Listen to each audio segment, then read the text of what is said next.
ওম নমঃ শিৱায় নমস্কাৰ বন্ধুসকল পুনৰ এটা গুৰুত্বপূৰ্ণ ভিডিঅ'লৈ স্বাগতম জনাইছো মকৰ ৰাশি জাতক জাতিকাসকলৰ এই মাৰ্চ মাহটো কিদৰে পাৰ হ'ব কেনে ধৰণৰ পৰিৱৰ্তন আপোনালোকৰ বাবে লৈ আহিছে কোনখিনি ক্ষেত্ৰত অলপ সাৱধানতাৰ অৱলম্বন কৰিব সকলোখিনি তথ্য আপোনালোকে এই গুৰুত্বপূৰ্ণ ভিডিঅ'টোৰ জৰিয়তে জানিব পাৰিব নতুনকৈ যদি চাই আছে আমাৰ চেনেলটো সাবস্ক্ৰাইব কৰি দিব ভাল লাগিলে লাইক এটা কৰি দিব এই ৰাশিফল ভিডিঅ'টো হৈছে চন্দ্ৰমাগতি আধাৰিত ৰাশিফল আপোনালোকৰ সুস্বাস্থ্য কামনা কৰিছো আহকচোন আজিৰ গুৰুত্বপূৰ্ণ ভিডিঅ'টোলৈ আগবাঢ়িছো 2025 চনৰ মাৰ্চ মাহৰ ৰাশিফল অনুসৰি মকৰ ৰাশি জাতক জাতিকাসকলৰ সপোন বাস্তৱায়িত হোৱাৰ বুলি প্ৰমাণিত হ'ব কিছুমান মনত ভাবি থকা কিছুমান পৰিকল্পনা এই মাহত বিশেষকৈ সেইখিনি কাৰ্যকৰী কৰিব পাৰিব দীৰ্ঘদিন ধৰি বাকি থকা কামবোৰ সম্পূৰ্ণ হ'ব বুলি কৈছে এই মাহৰ আৰম্ভণি সময়ৰ পৰা জীৱিকাৰ দিশত চলি থকাৰ যি ধৰণৰ প্ৰচেষ্টা যি ধৰণৰ কষ্ট সেইখিনি ফলপ্ৰসূ হ'ব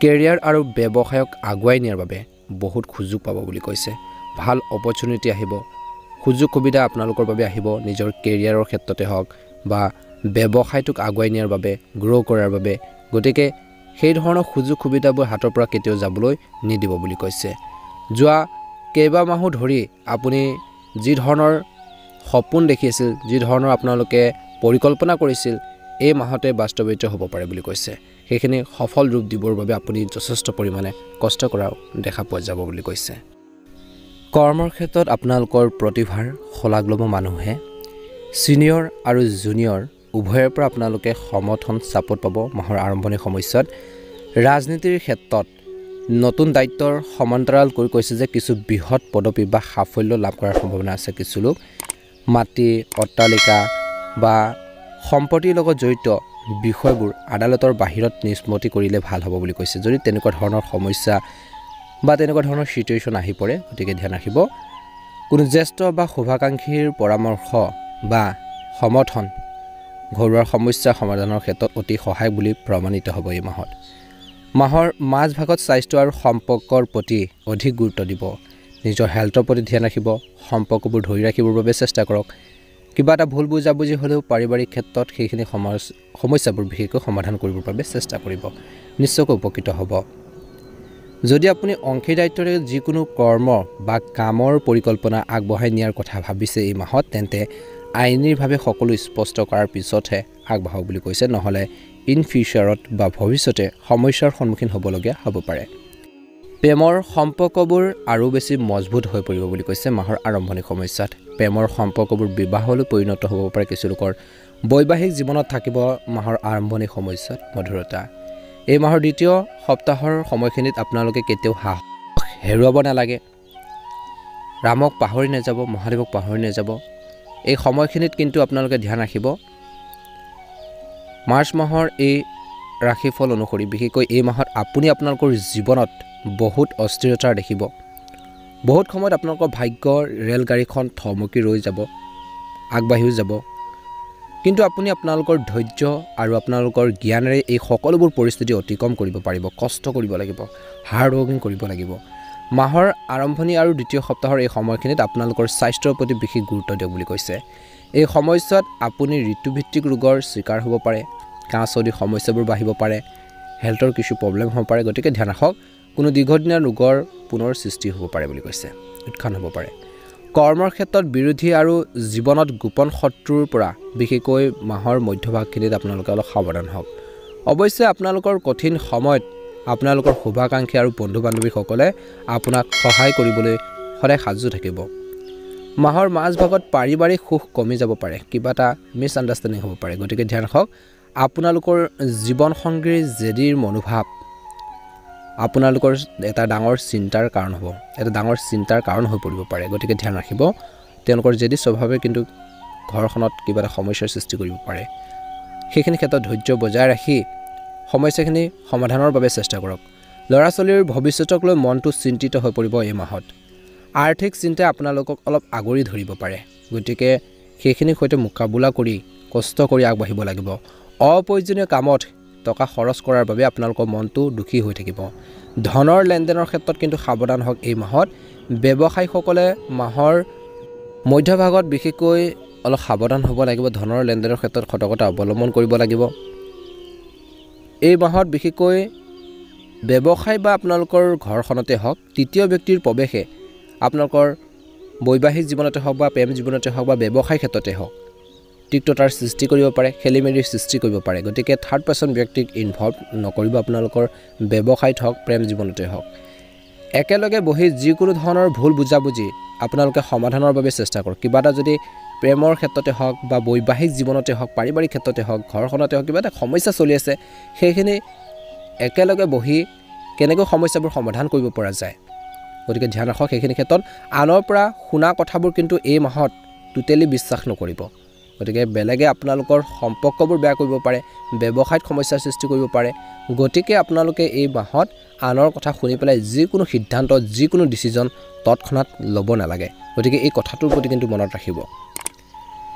মাৰ্চ মাহৰ ৰাশিফল অনুসৰি মকৰ ৰাশি জাতক জাতিকাসকলৰ অত্যন্ত সাৱধান আছে, বিশেষকৈ সাৱধানতা অৱলম্বন কৰিব তৃতীয় সপ্তাহৰ এই সময়খিনিত। কোনো বিশেষ কামৰ বাবে বহুত খৰখেদা কৰিবলগীয়াও হ'ব পাৰে। খৰখেদা কৰাৰ কামবোৰ কিছুমান ক্ষেত্ৰত ভুলো হ'ব পাৰে। গতিকে চাব যাতে মিষ্টেকবোৰ কম হয়। এই সময়ছোৱাত অপ্ৰয়োজনীয় চিন্তাই আপোনালোকক অলপ আগুৰি ধৰিব পাৰে আৰু কামত কিছু বাধা আহিব পাৰে। কৰ্মৰ চাপ থাকিব, কামৰ প্ৰেছাৰ থাকিব, কিন্তু কষ্ট কৰিব আপুনি। বিপণন আৰু অনুজ্ঞাপত্ৰৰ কাম কৰাসকলে ফলাফল প্ৰদানৰ প্ৰত্যাহ্বানৰ সন্মুখীন হ'ব বুলি কৈছে। বিশেষকৈ এই মাহৰ তৃতীয় সপ্তাহৰ অবাঞ্ছিত ঠাইলৈ বদলি সম্ভৱ কৰ্মৰ ক্ষেত্ৰত কিছু লোকে। মাহৰ মাজভাগত বিশেষকৈ পৰিয়ালৰ সদস্যৰ পৰা বিশেষ সহায় লাভ কৰিব, যাৰ বাবে আপুনি সকাহ অনুভৱ কৰিব। মাহৰ তৃতীয় সপ্তাহৰ এই সময়ছোৱাত সন্তানৰ পৰা কিছু ভাল খবৰ লাভ কৰিব পাৰে। জীৱনৰ প্ৰত্যাহ্বানৰ সন্মুখীন হোৱাৰ সময়ত আপুনি আপোনাৰ জীৱনসংগীৰ পৰা সম্পূৰ্ণ সমৰ্থন লাভ কৰিব। কৰ্মৰ ক্ষেত্ৰত ছাকচেছ হ'বলৈ বা সফল হ'বলৈ কৰ্মৰ ক্ষেত্ৰত আৰু পৰিয়ালৰ লোকৰ সৈতে একেলগে কাম কৰক বুলি কৈছে। মাহৰ মাজভাগত খুচুৰা ব্যৱসায়ীসকলে আশা কৰাতকৈ অধিক লাভ কৰিব পাৰে। আৰাম আৰু বিলাসিকতাৰ মাধ্যম আপোনালোকৰ বাঢ়িব। প্ৰেমৰ সম্পৰ্কবোৰ মজবুত হৈ পৰিব। কিবা এটা যদি মিছ আণ্ডাৰষ্টেণ্ডিং হৈছিল, ভুল বুজাবুজি হৈছিল, সেইখিনি মাহৰ তৃতীয় সপ্তাহৰ সময়খিনিত ঠিক হ'ব বুলি কৈছে। এই মাহৰ শেষৰ ফাললৈ বিশেষকৈ মকৰ ৰাশি জাতক জাতিকাসকলৰ বাবে আৰম্ভণিটো আপোনালোকৰ পৰিয়ালৰ সদস্যৰ পৰা সম্পূৰ্ণ সহায় লাভ কৰিব আৰু হঠাতে ক'ৰবাৰ পৰা কিবা এটা ভাল খবৰ লাভ কৰাৰ সম্ভাৱনা আছে। মাটি, অট্টালিকা, সম্পত্তিৰ সৈতে জড়িত বিষয়ত আপুনি সফলতা লাভ কৰিব।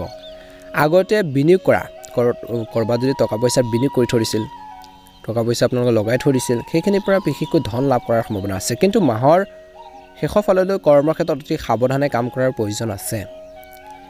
এই সময়ছোৱাত বিৰোধীয়ে আপোনালোকৰ শত্ৰুৱে আপোনালোকক আধিপত্যৰ বিস্তাৰ কৰিবলৈ চেষ্টা কৰিব পাৰে। গতিকে সতৰ্ক হৈ থাকিব কিছু ক্ষেত্ৰত। নতুন ব্যৱসায় বা জীৱিকাৰ উপায়ৰ সন্দৰ্ভত কিছুমান সমস্যাৰ সৃষ্টি হ'ব পাৰে। গতিকে সমস্যা থাকিবই যিকোনো ক্ষেত্ৰতে। সেই সমস্যাবোৰ সমাধান কৰি আগবাঢ়িব লাগিব। মানুহৰ জীৱনত কেতিয়াও সমস্যা শেষ নহয়। গতিকে সমাধান নিজে কৰিব লাগিব, সেইটো মনত ৰাখিব। এই সমস্যাত প্ৰেমৰ সম্পৰ্কৰ ক্ষেত্ৰত অলপ সাৱধানতাৰ অৱলম্বন কৰাটো প্ৰয়োজনীয়, নহ'লে আপোনালোকৰ সুনামো প্ৰভাৱ পৰিব পাৰে। প্ৰেমৰ সংগী বা আপোনালোকৰ জীৱন সংগীৰ প্ৰতি আনুগত্যশীল হওক বুলি কৈছে। নহ'লে ডাঙৰ তৰ্কৰ পেচাল হ'ব পাৰে। মাহৰ শেষত এলাহে কিন্তু আপোনালোকক আগুৰি ধৰিব পাৰে। এই সময়ছোৱাত কামবোৰ কাইলৈলৈকে পিছুৱাই নিয়াৰ পৰা বিৰত থাকক, নহ'লে সমস্যা হ'ব পাৰে। কৰাৰ কামবোৰ নষ্ট হ'ব পাৰে। গতিকে আজি কৰাৰ কামখিনি আজিয়ে কৰক, শেষ কৰক, কাইলৈ থৈ নিদিব। গতিকে এলাহত কিছুমান কাম পেণ্ডিং নাৰাখিব এই মাহত। গতিকে সদায় আগবাঢ়ি যাবৰ বাবে চেষ্টা কৰক, এডভান্স থাকক। পৰীক্ষা আৰু প্ৰতিযোগিতাৰ বাবে প্ৰস্তুতি চলোৱা ছাত্ৰ ছাত্ৰীসকলে সফল হ'বলৈ যথেষ্ট কষ্ট কৰিব লাগিব। এই মাহতো অলপ ধ্যান ৰাখিব লাগিব। এই মাহত বিশেষ কিছুমান কথাৰ প্ৰতি মনত ৰাখিব। মাহৰ আৰম্ভণিতে সমাজৰ কামৰ প্ৰতি আগ্ৰহ বাঢ়িব। নিজৰ ঘৰুৱাৰ মানুহখিনিকো বা ফেমিলিকো সময় দিব লাগিব। কেৰিয়াৰ আৰু ব্যৱসায় দিশত নতুন নতুন পথ মুকলি হ'ব। গতিকে ভাল অপৰচুনিটিবোৰ, সুযোগ সুবিধাবোৰ ল'বৰ বাবে চেষ্টা কৰক। এই সময়ছোৱাত আৰ্থিক লাভ আৰু অগ্ৰগতি অধিক সুযোগ আছে। এই মাহত সন্মানো বাঢ়িব আপোনালোকৰ। পাৰিবাৰিক আৰ্থিক সমস্যাৰ কিছু উন্নত হ'ব। এই সময়ছোৱাত আয় বৃদ্ধি হ'ব যদিও বিলাসী বস্তুৰ বাবে কিন্তু খৰচ আপোনালোকৰ হ'ব বুলি কৈছে। কিন্তু উপাৰ্জনৰ মতে খৰচ কৰক, অন্যথা অসুবিধাৰ সন্মুখীন হ'বলগীয়া হ'ব পাৰে। যিমানখিনি ইনকাম কৰে তাতকৈ যদি বেছি খৰচ কৰে, পাছত নিজৰে আৰ্থিক সমস্যাৰ সন্মুখীন হ'বলগীয়া হ'ব পাৰে। কিছুমান স্থবিৰ কাম সম্পূৰ্ণ কৰিবলৈ বিত্তীয় লেনদেন কৰিবলগীয়া হ'ব পাৰে।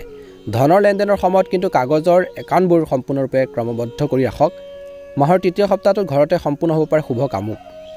পৰিয়ালৰ সদস্য একেলগে থকাৰ বাবে সুখৰ পৰিৱেশৰ সৃষ্টি হ'ব। এই সময়ছোৱাত এই মাহত কিন্তু আপোনালোকে দীঘলীয়া বা কম দূৰত্বৰ যাত্ৰাৰ সম্ভৱ বুলি কৈছে। যাত্ৰাটো কিছু ক্ষেত্ৰত সুখদায়ক আৰু লাভজনক বুলিও প্ৰমাণিত হ'ব পাৰে। প্ৰেমৰ সম্পৰ্কত উদ্ভৱ হোৱা ভুল বুজাবুজি আপোনালোকে এই মাহত সমাধানৰ বাবে চেষ্টা কৰক। প্ৰেমৰ সংগীৰ সৈতে ভাল সময় কটাবলৈ সুযোগো পাব কিছু লোকে। বৈবাহিক জীৱনত থাকিব কিছু মধুৰতা আৰু আপোনালোকে যিমান পাৰে বৈবাহিক জীৱনত তৰ্কৰ পেচালবোৰ পৰিহাৰ কৰক। ইজনে সিজনৰ অনুভৱক বুজিবৰ বাবে চেষ্টা কৰক। নিশ্চয়কৈ এই মাৰ্চ মাহটো সুন্দৰভাৱে পাৰ হ'ব। আপোনালোকৰ সকলোৰে দিনটো শুভ হওক। মাৰ্চ মাহটো সুন্দৰভাৱে পাৰ হওক। মনৰ ইচ্ছাবোৰ পূৰণ হওক। যিখিনি কথা বতৰা ক'লোঁ অলপ ধ্যান দিব, নিশ্চয়কৈ উপকৃত হ'ব।